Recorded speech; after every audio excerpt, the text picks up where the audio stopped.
Du 28 juin au 1er juillet 2018, le département des Yvelines organisait pour la première fois à Mantes-la-Jolie les championnats de France de cyclisme sur route, en partenariat avec la Fédération française et la Ligue nationale de cyclisme. Un événement sportif d'envergure internationale, vecteur d'attractivité, de solidarité territoriale, de développement économique et de cohésion sociale, monté en seulement 8 mois après le désistement de la collectivité locale initialement pressentie. C'est vrai que d'habitude c'est 2 fois, voire 3 fois plus de temps pour organiser un tel événement. Mais on avait les équipes, on avait un territoire mobilisé et donc c'était une belle opportunité de montrer notre savoir-faire au niveau national, voire international. À l'origine du projet, le conseil départemental, dont le président Pierre Bédier, ambitionne de faire des Yvelines le territoire de référence du vélo. Le département accueille régulièrement de grands événements de cyclisme sur piste, des départs du Tour de France et depuis 2010, le départ chaque année de la mythique course au soleil Paris-Nice. Le département des Yvelines va accueillir en 2024, à l'occasion des Jeux Olympiques de Paris, la totalité des épreuves cyclistes, puisque le département des Yvelines a favorisé, financé l'installation d'un stade vélodrome. À côté de ce stade vélodrome va être édifiée une piste spéciale pour la compétition de plein air en VTT, BMX, etc. Et les épreuves sur route se tiendront aussi dans le département des Yvelines. Et puis c'est un département qui est taillé pour le vélo, c'est un département nature avec de grands et beaux espaces et je crois des voies réservées en grand nombre pour les cyclistes. Une politique en faveur du sport et des mobilités, illustrée en amont des championnats par des journées découvertes pour 760 collégiens et écoliers yvelinois, et durant les championnats par le colloque Le vélo au cœur des territoires, organisé en partenariat avec l'Union Sport et Cycle.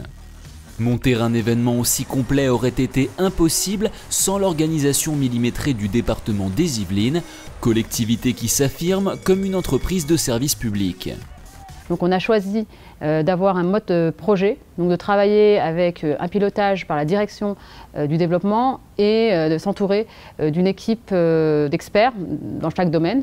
Au-delà de la cohésion de cette équipe, un vrai travail partenarial fut mené tout au long du projet avec la Fédération française de cyclisme, les villes traversées et la ville d'accueil Mantes-la-Jolie, matérialisant ainsi la solidarité territoriale du département.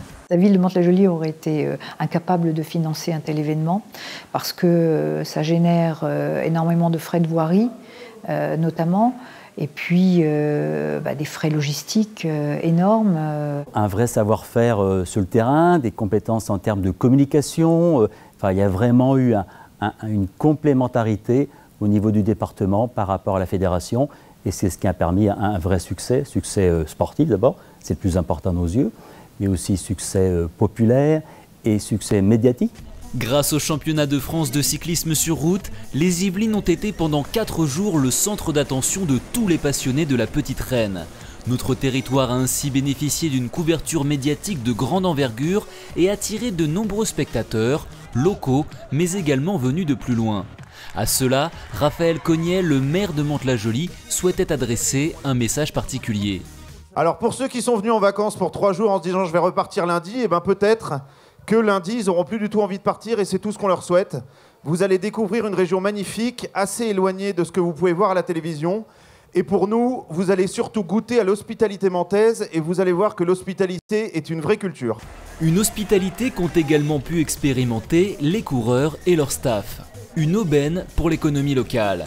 Incontestablement, le championnat de France, c'est notre plus grand événement national, forcément.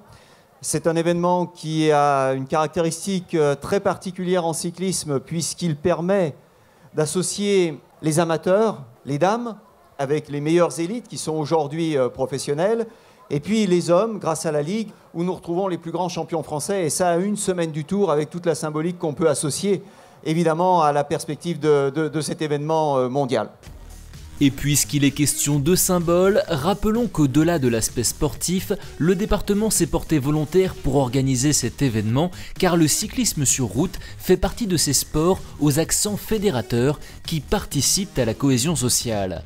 D'autant plus lorsqu'il s'agit des championnats de France. C'est un moment de célébration parce que le championnat de France, c'est le symbole de ce que devrait toujours être le vélo et le cyclisme. Un clocher, une route autour, et on tourne, et on tourne, et on tourne, et on fait des kilomètres. Et à la sortie, il y a un vainqueur, et il y a un maillot.